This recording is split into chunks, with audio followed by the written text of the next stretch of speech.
Oh my God. That was so tagal.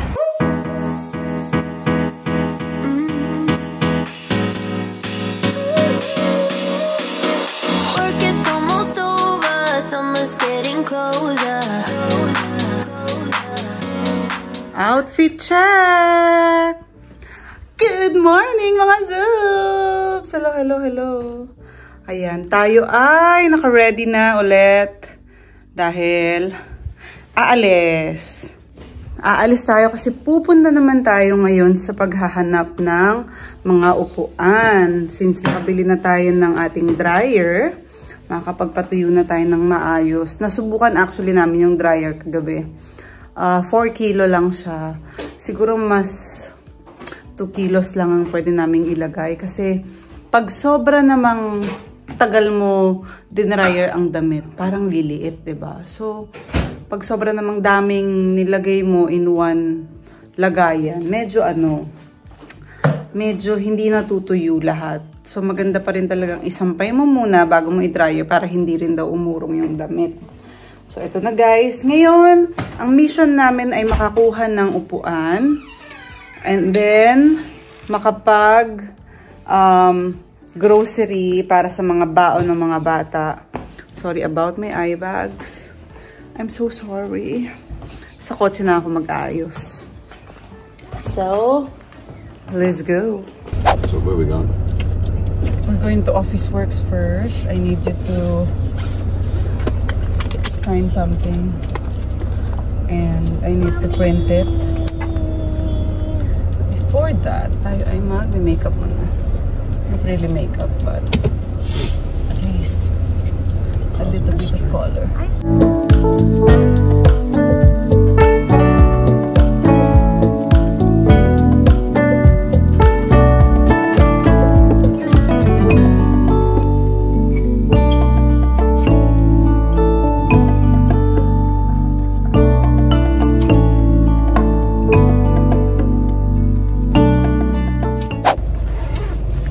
Nakapag-lip balm na tayo, nakapag-tint na tayo ng konti. Punta mo na kaming Office Works today. May piprintang ako. And then, punta tayong A-Mart, Daddy. I thought you were going to grocery. That's later maybe when Aliyah's finished with school. So, yung mga bata guys ngayon, si Aliyah at King, first day of school na, it's gonna be me, Mimi, Andy, and Ima na lang sa umaga. So, we woke up early at least para makapag-finish kami ng errands. Kasi sometimes, natatapos kami minsan pag-ready kami just to pick up Aliyah lang. Tapos, 2 hours na lang, magsasara na lahat ng shop, diba? So, yun nga, titingin kami sa mga furniture shop ng dining chair. Papalitan namin yung chair na yun kasi hindi siya naging matibay. Tanggal yung mga screws agad, umikot. So, nakakatumba. So, bago pa makadisgrasya, papalitan na natin. So, mga nagsasabi, guys, hindi na siya under ng warranty kasi nabili lang namin siya ng sale. Kaya, ayun. Kailangan namin palitan. Do mura lang namin nabili naman yun. Siguro kaya nga mura. Dahil medyo nasira siya agad. Anyway, eto na. Okay na yun. May napili kami actually kahapon sa Fantastic Furniture. Kaso lang, medyo pricey. Tapos, yung kulay na gusto namin, pwede naman na yun. Pero mas may better pa sanang option. Kaya titingin kami ngayon sa A-Mart.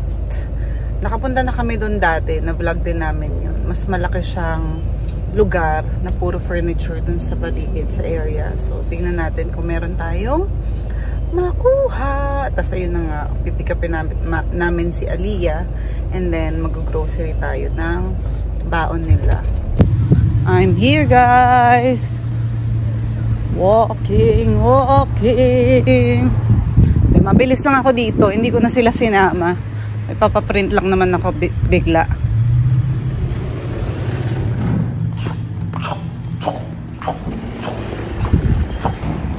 Oh my God.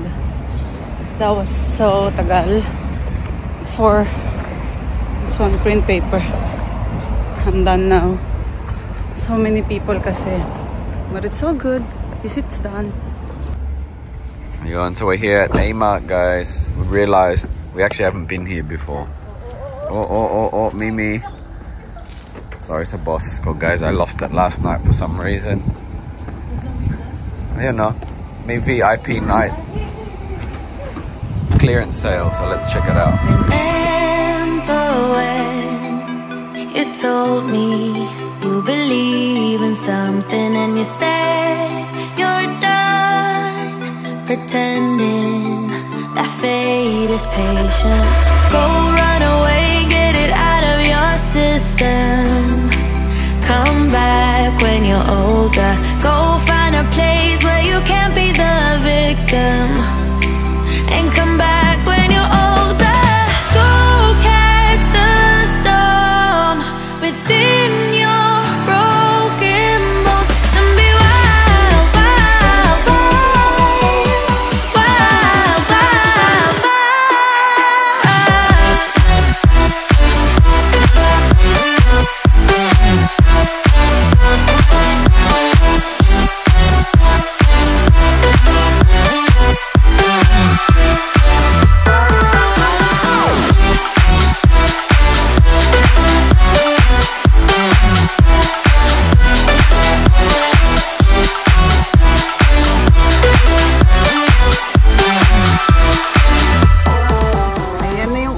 Guys, nabili na namin.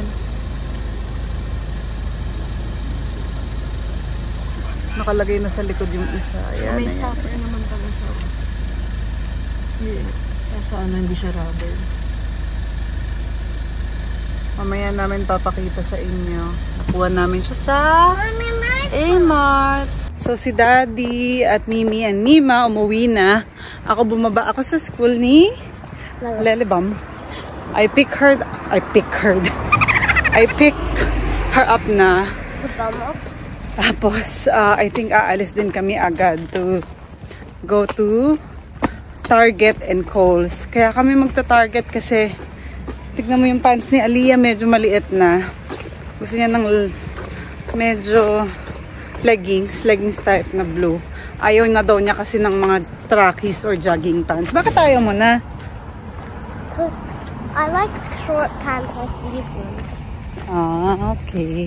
So I don't get cold. Mura lang naman yan, guys. Mga $3 lang yan dito sa Australia. Kasi pag mga uniform nila na nabibili, it's really cheap. So we will buy some for Aliyah later. We made it. Ooh, lamig. That's actually pretty nice.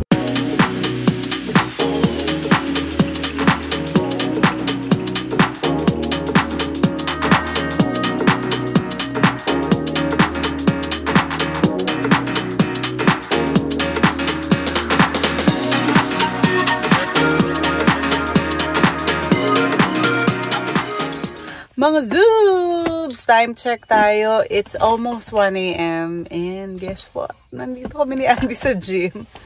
Kasi akala namin si Mimi matutulog agad. Hindi siya nag-nap ulit.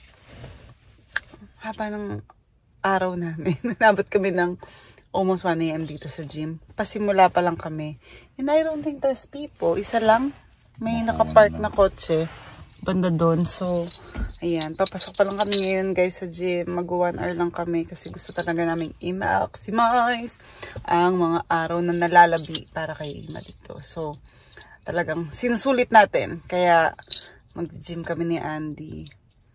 At least, maganda ngayon. Walang tao sa gym.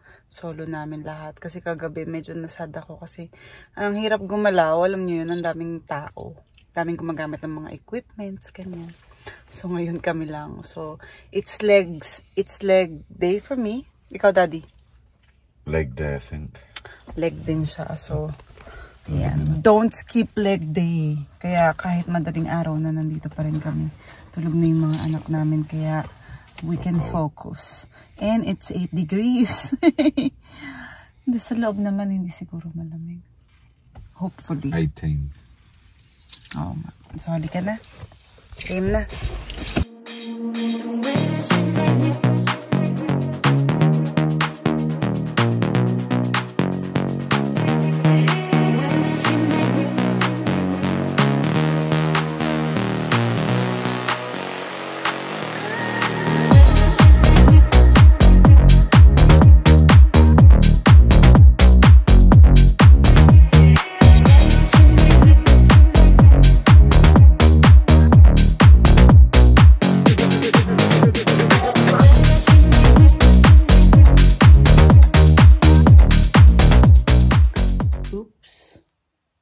Naligo na. Check. Check na check. Guys, eto na. Nasa bahay na ako. Natapos kami mag-workout ni Andy. And kailangan ko na matulog kasi nakatatlong kape ako. Kaya medyo na-hyper ako. Nagtataka ako kanina bakit hindi ako inaantok. Naalala ko na kapag 3 coffees tayo. Kaya naman 2:30 na gising pa ako. Tulog na silang lahat. Ako na lang ang gising. Kaya ang ginawa ko, naglikpit ako ng sampayan. Yan yung mga nilaban kanina. Tuyo na. Tapos, konting ligpit-ligpit lang dito sa living room. Wow, kala mo ang laki ng bahay namin. Ligpit-ligpit lang. Ayan guys, matutulog na ako. Maraming salamat sa panonood ng aking daily vlog. Mga zoobs! Good night.